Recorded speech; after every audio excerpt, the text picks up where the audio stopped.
Good evening. This is Shri Primo with a quick recap of the ICC Champions Trophy match today between South Africa and Afghanistan. This was the first match in the Group B, and it was a very commanding victory for South Africa. They won by 107 runs. It was a display of clinical cricket. They did commence their Champions Trophy with a resounding win over the tournament debutants Afghanistan in Karachi. Interesting to hear the word debutants for Afghanistan because they have been a staple in world cricket. They have played the T20 World Cup, they played um, the ODI World Cup, and this has been an amazing run for them as well. But let's quickly get to the match. The South Africans won the toss and elected to bat. And I believe that Afghanistan, if they had done it, they would have actually chosen the same. They were led by Ryan Rickelton's maiden one day ODI 100. And then obviously, let's get to the bowling when we talk about for South Africa. They showcased their depth and adaptability in the batting. They really outclassed the Afghan side, which struggled to match the intensity. But let's start with the batting for South Africa. It was a masterclass. They, as I said, they elected to bat first. The top order really laid the foundation with a formidable score of 315 for six. It was headlined by Ryan Rickelton, whose 103 of 107 balls. It marked his first one-day 100 in just his seventh appearance. So this is another player. South Africa has definitely found a gem in him. Obviously, the other players are still there with um, with Bavuma there as well. But the key here is that he had a great partnership with his captain, Bavuma, 129 runs for the second wicket. It was a very early dismissal for Tony Zorzi with Nabi's delivery, but he's the Rickelton and Bavuma steadied the ship for them. Um, in a For someone who's been playing in his seventh match, his ability to rotate strike, punish loose deliveries, um, we kept the scoreboard ticking. And the fact that his familiarity with the Rashid Khan, especially when South Africa did play with MI Cape Town, proved crucial because I think that's something that now that the players now go and play in every um, T20 uh, leagues like Big Bash League or even the SA20 or even the Caribbean League. So you do know that these guys are familiar with it. Um, but after a run out dismissal, Rickelton's century set up for an explosive finish. Then you had like Van der Dusen and Aidan Markham just went on, capitalized on the fielding lapses. They added 51 in the last 5 overs. And this was a 94-meter six of Naveed Zagran. That was the highlight for Van der Dusen. So, from a bowling standpoint of Afghanistan, Nabi was the pick of the bowlers. He did take 2 for 51, provided the early breakthrough. He also took Bauma's wicket. Um, and it was a disappointment if you look at it for Afghanistan. Rashid Khan has been their staple in many, many tournaments, not taking a wicket in his 10 overs, which is a very rarity for someone like him of his caliber.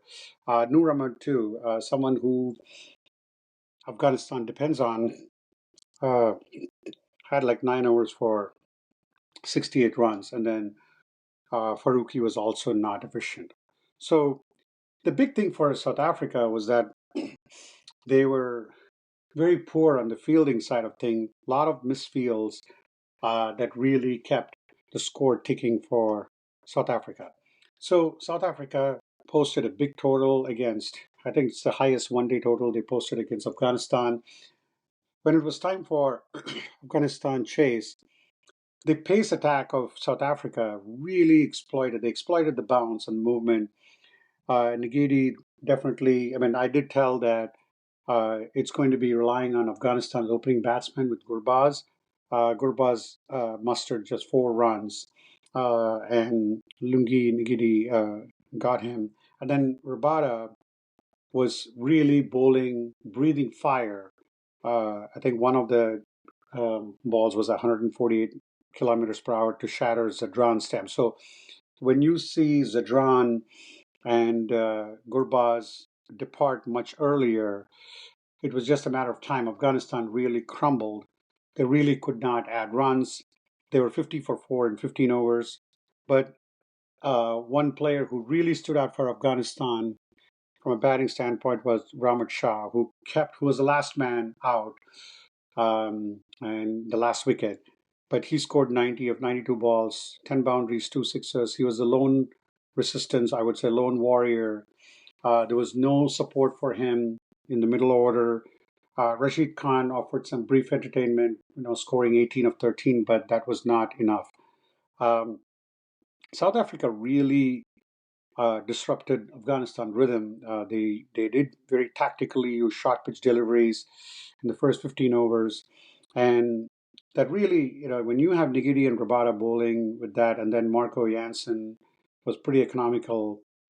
Uh, I do think that Afghanistan. I mean, they did have score well. I mean, at one point, even from 50 for 4, they were able to get to 179 for 6, but they collapsed to 208 all out, resulting in a 107-run victory. So this is huge for South Africa. They were starting to be one of the tournament favorites, obviously, and they had a very recent loss against India in T20. So it's very important for them to win this group. Of course, tomorrow we have a very important matchup with Australia and England. Um, but but definitely for South Africa, there was a balance in both areas, both in the batting and fielding. And of course, the third part always of cricket, which is the fielding, they were very sharp on the field. So for Afghanistan, one thing that should be concerned is, of course, it's only one match, but the opening batsmen have to click. Rashid Khan and Noor have to play well. I mean, Afghanistan really relies on Rashid Khan's energy on the field. Once he gets 1 or 2 wickets, they definitely show their ability to fight back in any game or put some pressure on the batting for their opposition. So now it just comes down to uh, Afghanistan. It's a must-win game for them, but South Africa is indeed sitting pretty.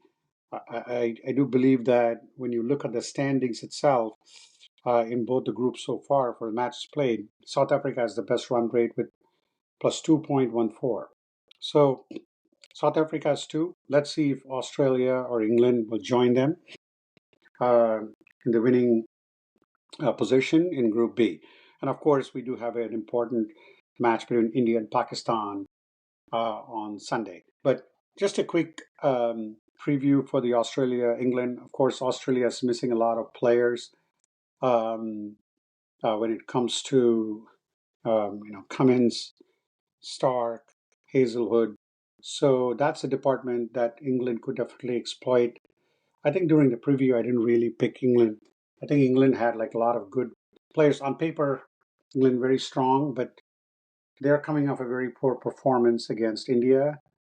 So this may be a good rebound game for England, but let's see if they can beat Australia and join South Africa at top of the table.